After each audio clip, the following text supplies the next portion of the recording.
Good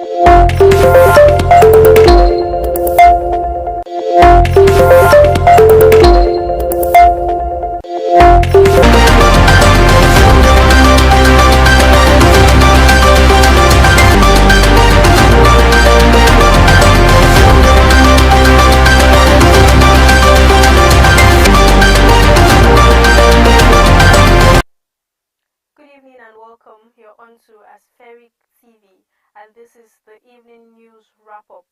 I'll start off by giving you headlines from the daily newspapers in Nigeria today. The Punch newspaper: terror attack, NRC suspends Lagos-Kano Ajaokuta train services. Gunmen shoot at passenger cars, buses at Ajaokuta.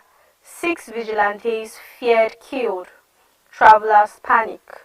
Corporation stops Lagos to Kano routes to avoid attacks in Mina. Kaduna tightens security. Osun APC members protest, demand chairman's sacking. The Nigeria Railway Corporation has suspended the Lagos to Kano and Ajaokuta train services due to fear of terrorist attack.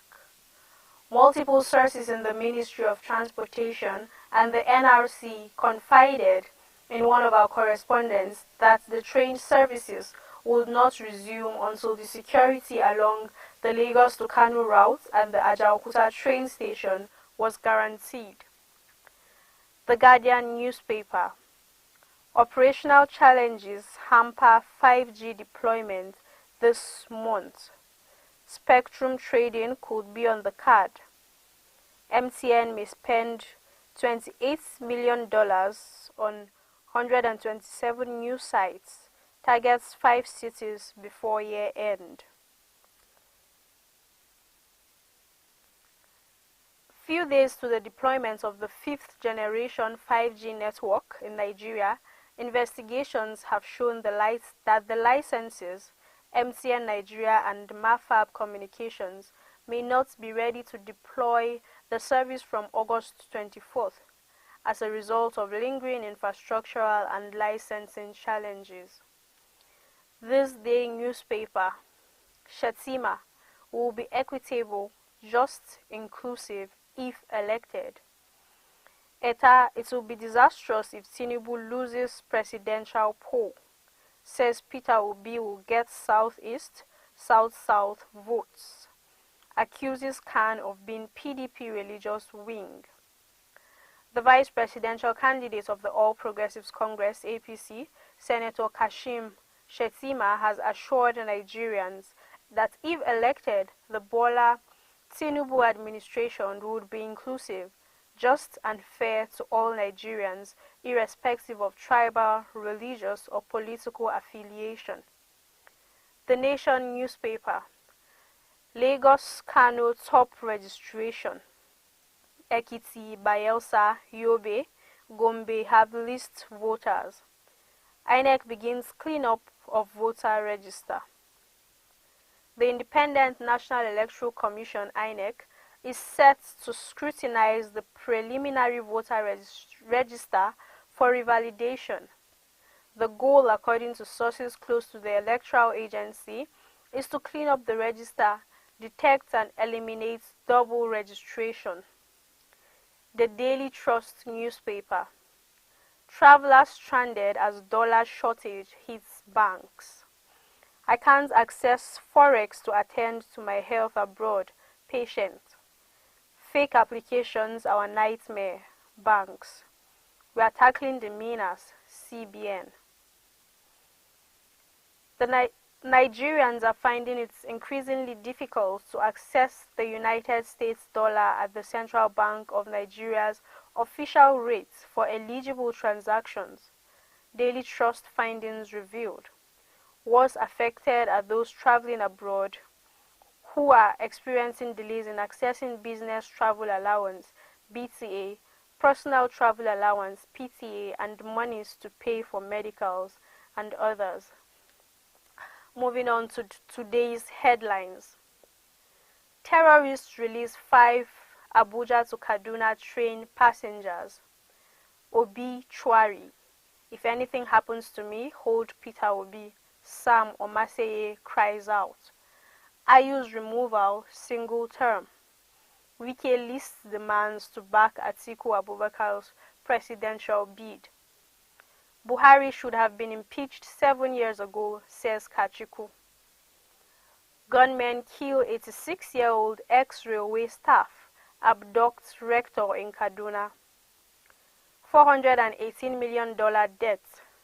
Governors kick against planned deductions from Federation accounts to pay consultants. I'll go on a short break. When I return, I will give you details of this and more. Please stay with us.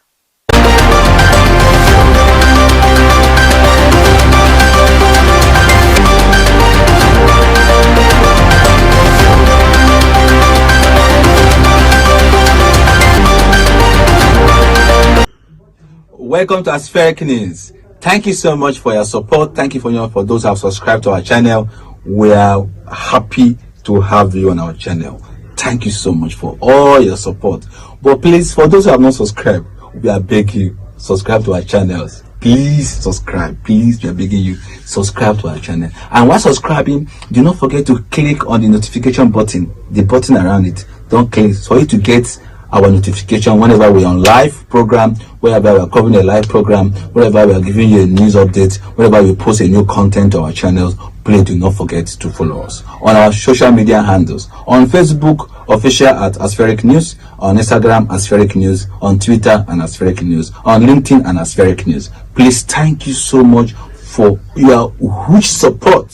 Your huge support. Watching is a support. Thank you. We are grateful. But please, let someone know about Aspheric TV, and also to call on us anyone in need of our service. Thank you so much. Thank you.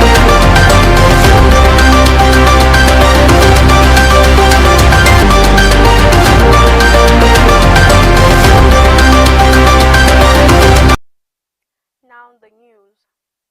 Terrorists have released 5 of the Abuja to Kaduna train passengers kidnapped on March 28, 2022.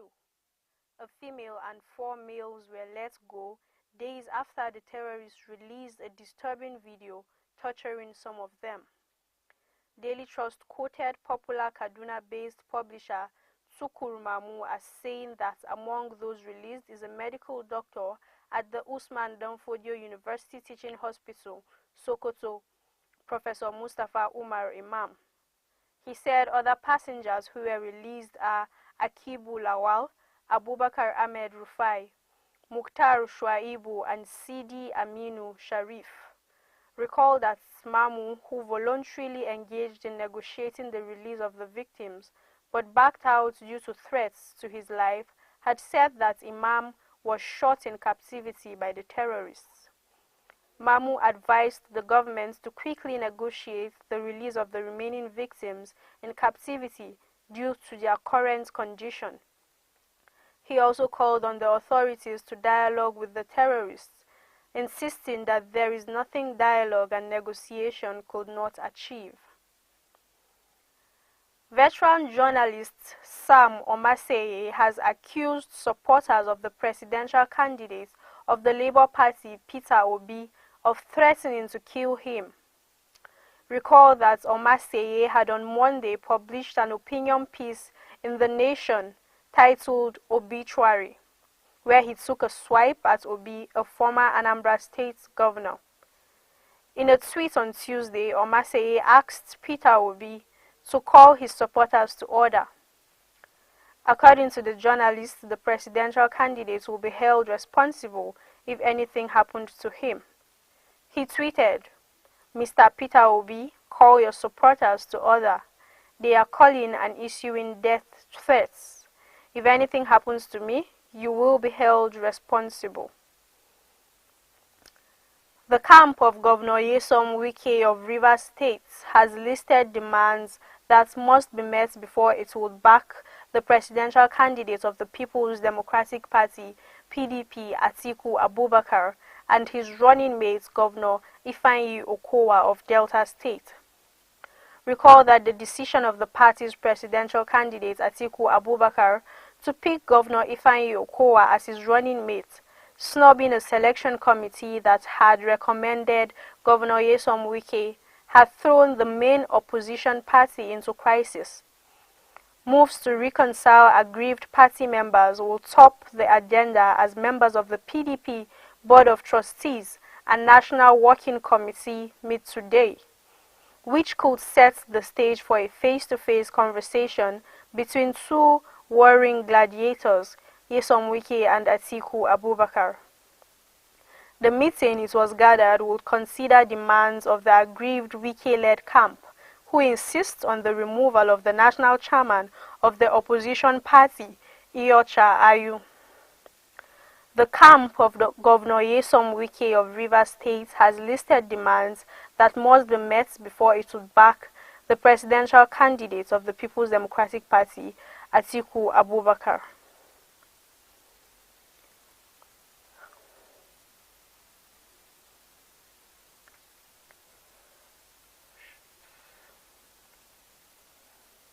Sources within the party's national secretariat told The Guardian that the Wike camp also wants Atiku to sign an undertaking that he will spend only one term in office before they decide to back him.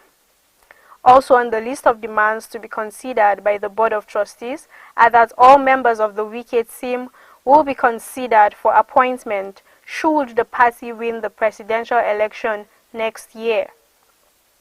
It was gathered that members of the NWC had engaged one another in informal consultation ahead of the meeting. According to the party's constitution, the only bodies empowered to cause the removal of the national chairman are the National Executive Committee (NEC) and the National Convention. Recall that Wike and members of his camp had met in Abuja on Sunday over issues rocking the PDP.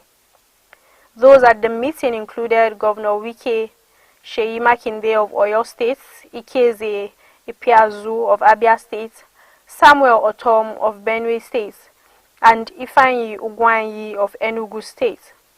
Others were former governors Donald Duke of Cross River State, Gabriel Suswam of Benue State, Olusegun Mimiko of Ondo State, Seriaki Dixon of Bayelsa State, Ibrahim Idris, Kogi State, and Jonah Jang, Plateau State. Also at the meeting were the Senate Minority Leader, Senator Philip Aduda, and other lawmakers.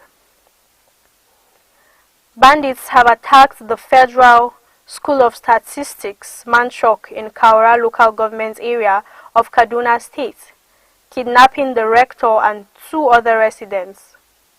An 86-year-old ex-staff of the Nigeria Railway Corporation (NRC), who is a resident of the community, Mr. Daniel Yatai, was also killed by the bandits during the attack, which occurred on Tuesday night. Though the police authorities are yet to confirm the incident, Channels Television gathered that the bandits, in their large numbers, invaded the community at about 11 p.m. on Tuesday and started shooting sporadically to scare the residents before attacking some houses. The daughter of the victim, Ms. Christiana Yatai, told Channels Television that the bandits gained access to their house through the fence. She said the bandits ordered them to open the door, and when they refused, they forced it open and entered the house. After which, one of them shot her father at the back through the window, while the rest who entered the room also rained more bullets on the victim, which led to his death. The bandits also went away with one of the victim's relatives, Ms. Brenda Friday, a 21-year-old student of Kaduna State College of Education, Gidenwaya. A family member, Joseph Yatai, told Channels Television that the bandits have contacted them and are demanding 15 million naira as ransom to release the girl. We are 5 in the house, myself, my dad, my mom, 2 of my nieces and a nephew, the source said. They asked us to open the door, and when we refused, they broke the main entrance door and gained access to the house. My father was in his room and one of them, wearing a mask, who was outside the house, shot him through the window and hit him from the back. Those who entered the house later went into his room and finished him off. They went away with one of my nieces, Miss Brenda Friday, 21, a final year student of Kaduna State College of Education, Gidanwaya. Presidential candidate of the African Democratic Congress, ADC, Dumebi Kachiku, has said President Muhammadu Buhari ought to have been impeached 7 years ago, saying that the National Assembly should impeach its leaders before Buhari. Kachiku stated this in Abuja when he paid a condolence visit to Senator Patricia Akwashiki on the death of her mother, who aged 95. In his company were the party chairman, Chief Raf Oke Nwonsu, and Board of Trustees members. According to Kachiku, Buhari's impeachable offences did not start now, adding that it began since his inception in office.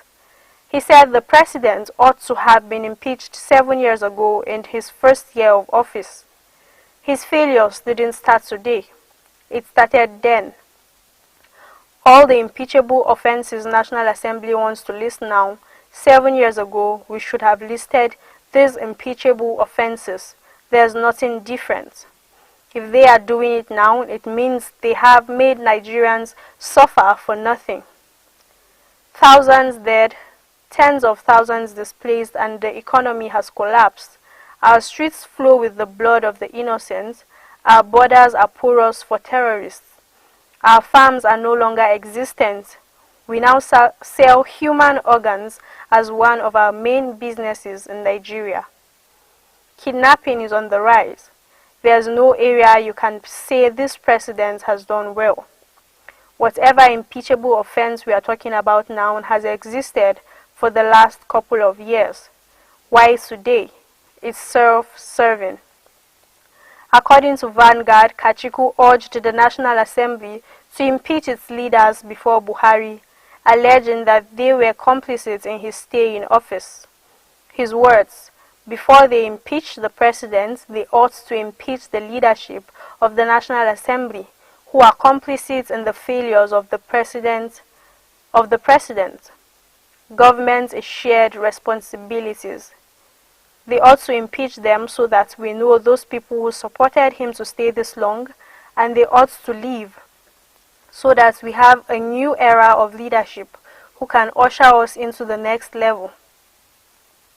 Fielding questions from journalists about his plan for the aged in the country, he explained that if his government is elected, will set up social support structures. He said, obviously the aged, weak, young, women, poor people are a segmented part of society that are always under-supported. My plan is to create social support structures for these people. Our government is a government that will pride itself on making Nigeria work for everyone. On that level, they will be taken care of. But as a people, as Nigerians, we need to start reaching and preaching love and tolerance and help that can lift these people up. When you look at recession, these segments of society are the ones who feel it the most. Governments need to start putting up support structures. By governments will definitely thrive on that. As a society, we don't even have old people's homes, which should be a private sector driven enterprise. But where the private sector is lacking, government needs to also step up to give a direction so that the private sector can then follow. If we put things like this in place, there will be a better society. When we look at our field pension schemes in Nigeria, a lot of those people give all their years to service, and eventually their pensions are stolen. We hear cases of people queuing outside government offices, and after a while, you hear that some of them have died, never receiving their pension.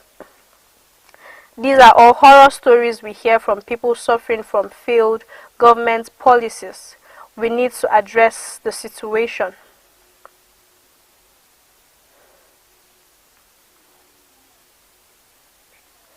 The Nigerian Governors Forum (NGF) has raised the alarm over a purported attempt to deduct $418 million from the Federation account to settle the controversial Paris Club debt.